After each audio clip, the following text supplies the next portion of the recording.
A graça de Deus foi dada aos homens que confiam no Senhor, confiam no sacrifício que Ele fez. Ele não vai fazer nunca mais esse sacrifício. Agora nós somos salvos pela graça. Quem é salvo hoje é pela graça. É regenerado, é redimido, é lavado, é purificado no sangue de Jesus. Isso quer dizer que o seu vizinho que não vive pela graça, e eu estou falando da graça de Jesus Cristo, não do que eu faço e chamo de graça, e não da minha religião que eu chamo de graça, não. É da minha morte com Cristo, e da minha ressurreição com Cristo, da minha vida com Cristo. Cristo vive em mim. E quando alguém aparece, a gente tem se envolvido com as pessoas que aparecem, porque deveria receber de nós a graça e o testemunho da graça e da vida eterna. Não, a gente se junta a essas pessoas, a pessoa, e vive é um caso, vive é um relacionamento, em vez de compartilhar a graça com a pessoa, em vez de compartilhar do amor de Jesus, e ver se realmente a gente foi chamado para viver um com o outro, ou não. Mas a gente está preocupado é com isso, hein? Satisfazer a pessoa nesse sentido, mas não é nesse sentido, porque o nosso eu já morreu, ele não vai morrer, ele já morreu há muito tempo atrás, naquele dia que Jesus morreu. Zacarias capítulo 3, o verso 9 diz isso, que naquele dia foi morto e sepultado e enterrado o nosso eu. Agora nós somos uma nova criatura, uma nova criação em mais de um. Então nós somos filhos de Deus pela graça. E pela graça quer dizer que nós temos que deixar a vida de Deus se manifestar em nós, porque ela está em nós, nós fomos chamados para isso. Os filhos de Deus devem manifestar a vida de Cristo. E aí a gente tem se enganado dessa forma. A gente tem, quando alguém se aproxima porque viu que em nós tem algo, e a gente pensa que o algo que tem em nós é essa coisa de sexo, de amor, de beijo, de abraço. Nós confundimos isso. E queremos logo e fazemos logo um acordo com a pessoa que se aproximou da gente, necessitada da graça de Deus. E aí a pessoa nem quer receber se você se manifestar, se você começar a falar da graça, a falar do amor de Jesus para a pessoa nem quer receber. Nem quer, porque a finalidade da pessoa não é essa. Ela não quer, né, saber de salvação, que salvação para ela é o que o pastor diz, o que o padre diz, é o que a Bíblia diz, é o que as religiões dizem, é o que a teologia diz, é o que até a teosofia diz, é o que a filosofia diz. É isso que é religião para eles, e é isso, é uma coisa como o emprego, como o trabalho da pessoa, como a profissão da pessoa. Religião é nesse sentido. Não, no domingo eu vou lá, talvez na quarta ou na quinta. Isso não é o cristianismo. Isso é a religião criada pelos homens.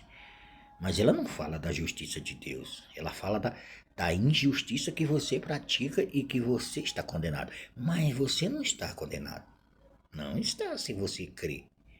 A Bíblia diz: nenhuma condenação há para os que estão em Cristo Jesus. João, Romano, capítulo 8, e o verso 1. Não há essa condenação. E nesse mesmo capítulo 8, a partir do verso 30 até o final, ele vai dizer que não é a profundidade, não é a largura, não é a morte, não é a vida. Nada separa você do amor de Deus.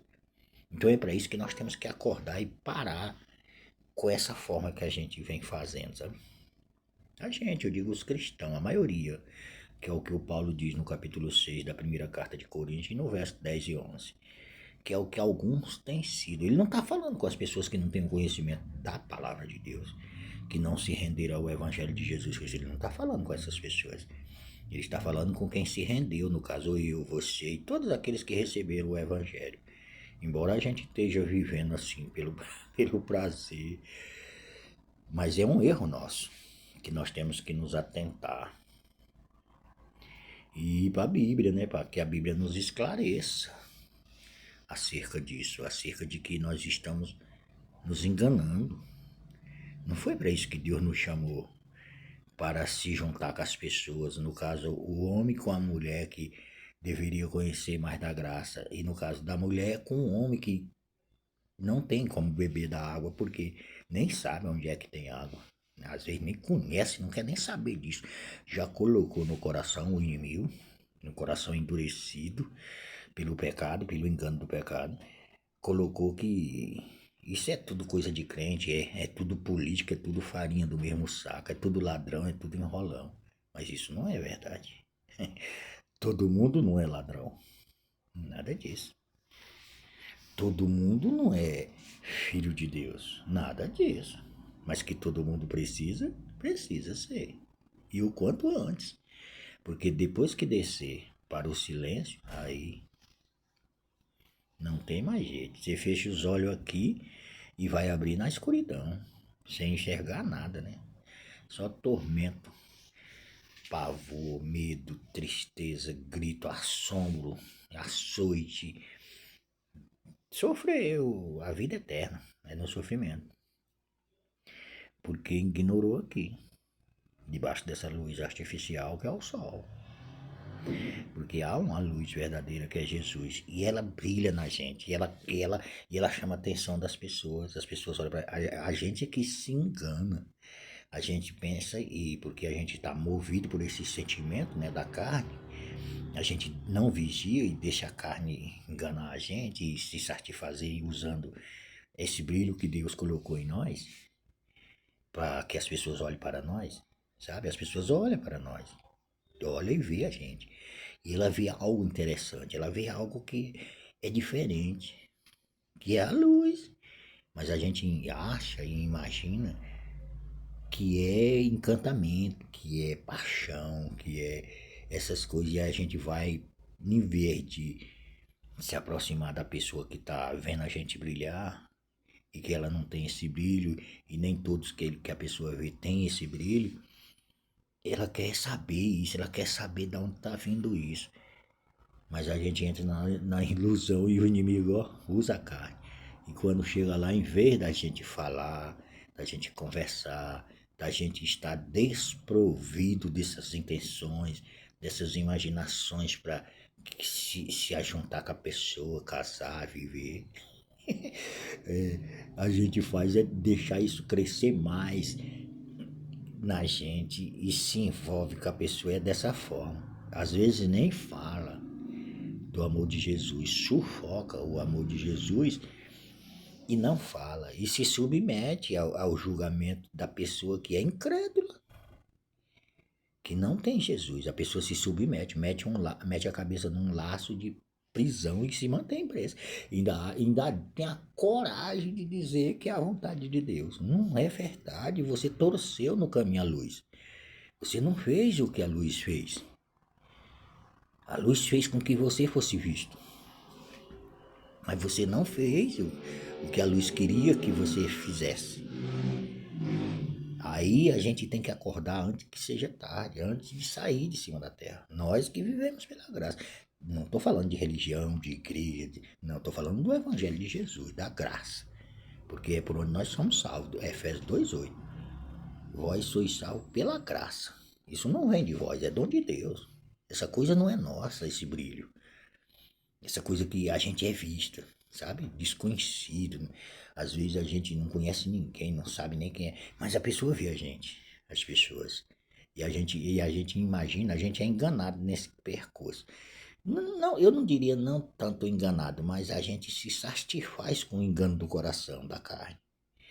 Porque na realidade a gente pensa que a pessoa quer a gente, a pessoa está necessitada de amor, de carinho, de afago, de beijo, de sexo. E não é. Você pode ver que não é, porque quando a pessoa fica com você um tempo, você que passou por essas experiências, quem já passou por essa experiência sabe disso, que com o tempo a pessoa quer mais. E mais, e mais, e mais, e mais, e mais, e não satisfaz. Então não é sexo. Não é? E aí você vai ver, a pessoa não consegue se satisfazer e quer mais, e quer outro, e quer diferente, e quer. E a coisa continua. Ardente dentro. Por quê? Porque você entrou pelo caminho errado. Foi pelo caminho e quando chega lá desviou a conduta.